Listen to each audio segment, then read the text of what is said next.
Bom dia, seres incríveis! Como você acordou hoje? Que maravilhas você pode realizar hoje? Estou aqui com uma nova energia após realizar uma prece. Vamos ler o capítulo que veio hoje para mim aqui, que foi do livro Sua Fé, Sua Fortuna, que está dentro do compilado de um livro chamado Despertar da Consciência, de Neville Goddard.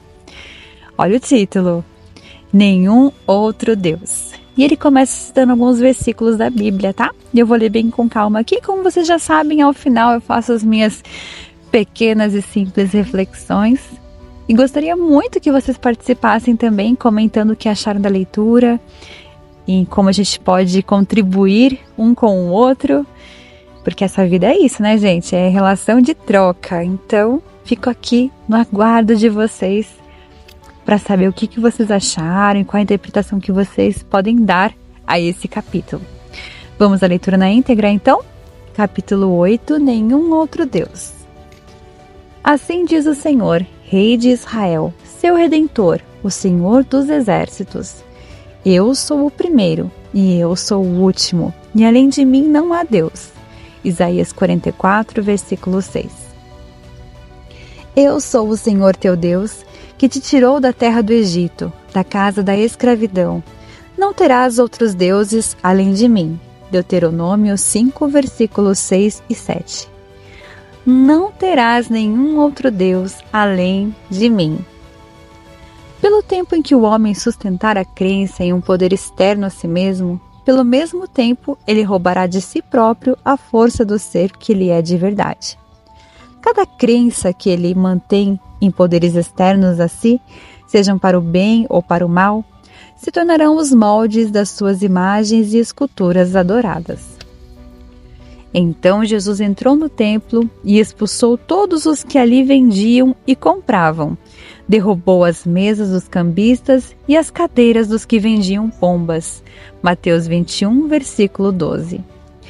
As crenças na eficácia dos medicamentos para curar, dietas para fortalecer, dinheiro para consertar as coisas, são os produtos ou os cambistas dos quais o poder deve ser retirado, para que se possa então manifestar essas qualidades infalivelmente. Este entendimento é o que expulsa os mercadores do templo. Jamais vos coloqueis em julgo desigual com os descrentes, pois o que há de comum entre a justiça e a injustiça? Ou que comunhão pode ter a luz com as trevas? Que harmonia há entre Cristo e Belial? Que parceria pode se estabelecer entre o crente e o incrédulo? E que acordo pode existir entre o templo de Deus e os ídolos? Porquanto somos santuário do Deus vivo. Como declarou o próprio Senhor, habitarei neles e entre eles caminharei. Serei o seu Deus e eles serão o meu povo. Segundo Coríntios 6, versículos 14, 15 e 16. Os ladrões que te roubam são as suas próprias crenças limitantes. É a sua crença em determinada coisa e não a coisa em si que te ajuda. Há apenas um poder, e eu sou ele. Somente por causa da sua crença em coisas externas é que você acha poder nelas, transferindo o poder que é seu para um objeto ou condição externa. Perceba que você mesmo é o poder, que equivocadamente você concede às condições externas. A Bíblia compara o homem teimoso ao camelo, que não consegue passar pelo buraco da agulha. A agulha referida nesta passagem, na verdade, era um pequeno portão nos muros de Jerusalém, que era tão estreito que um camelo não conseguia passar por ele sem que antes fosse aliviado de sua carga. O homem rico que se deixar sobrecarregar com falsos valores humanos não conseguirá entrar no reino dos céus, até que ele se alivie de sua carga, assim como o camelo que precisava passar por este estreito portão. O homem se sente tão seguro em suas leis humanas, em suas opiniões e crenças, que ele as reveste com uma autoridade que não lhes pertence. Certo de que o seu conhecimento da razão é tudo, ele continua sem saber que eles são apenas aspectos externos de seu estado de espírito.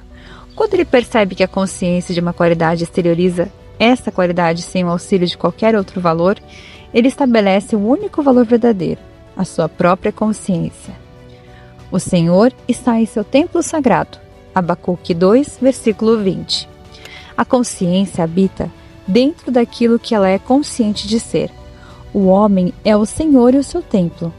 Sabendo que a consciência se objetiva em si mesma, o homem deve perdoar a todos os homens pelo que eles são, pois ele deve entender que todos eles expressam, sem o auxílio de ninguém, aquilo que eles são conscientes de ser.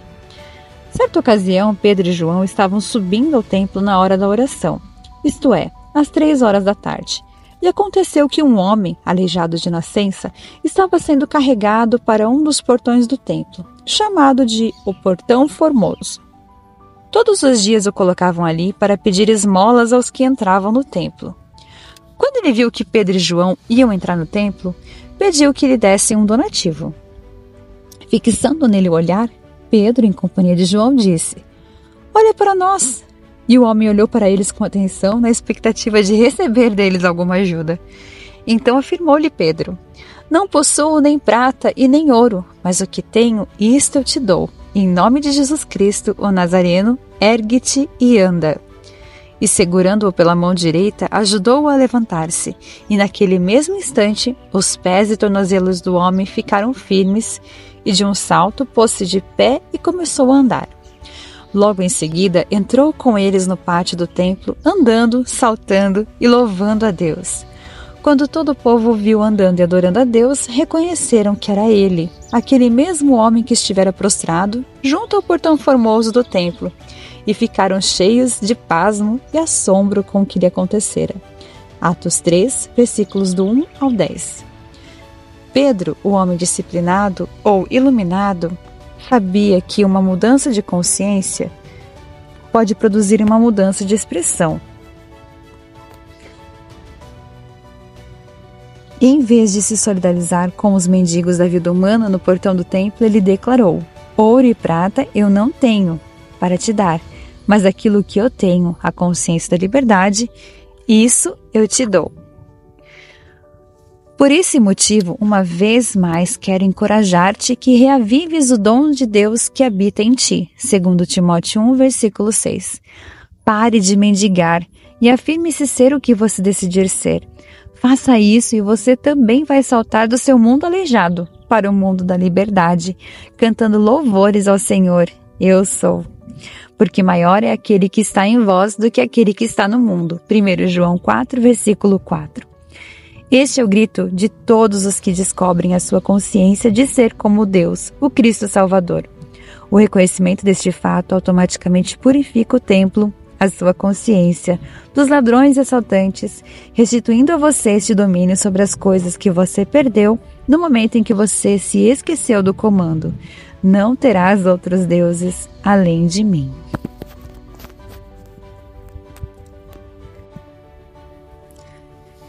Bom, depois de uma leitura dessa, acho que vale a gente comentar um pouquinho, né? Sobre cada versículo apontado, né? Eu trouxe um monte de versículo para a gente trabalhar e entender um pouquinho. Mas vamos pegar o tema central do capítulo, que eu diria que é "Não há outro além de ti". E esse é um dos pilares que Neville traz pra gente, né? Que tudo é consciência. Então, esse capítulo ele é mais basicamente um lembrete de que Deus está em ti. E és tu. Eu diria que Neville usa esse capítulo como um tapa amoroso, dizendo: acorda, para de procurar fora o que só pode ser encontrado dentro, criatura. A Bíblia para ele é um mapa simbólico da jornada da consciência. Então, cada personagem, lugar e milagre é um estado interior que podemos habitar. Então, um resumo.